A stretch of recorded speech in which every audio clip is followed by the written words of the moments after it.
A sada ćemo čuti i uvodni tekst u pesmu Marš na Drinu.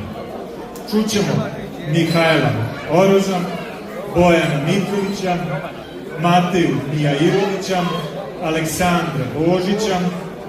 Njima će podrška na harmonici biti Dušan Dodik. Zatim sledi pesma Svetih pravoslavnih pojaca Volim te Srbiju.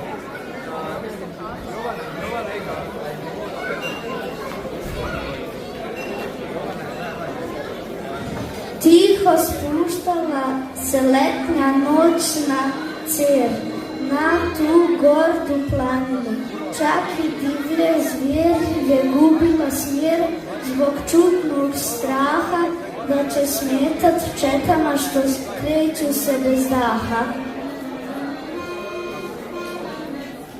Drini Savi, svuda gde plač, tamo hita, vritak srpski mač, samo laki bat, niko nikog te noći zvati neće, dok se vojska proplancima kreće. Mraka preko obaču, svako srce gori, svako vatra u gori na sobi. U toj zemlji bude omana, gde su zore veće u sebe. Nikad boj ne spi, a kada žito zri, onda bez prestanka se čuje pesma od urana.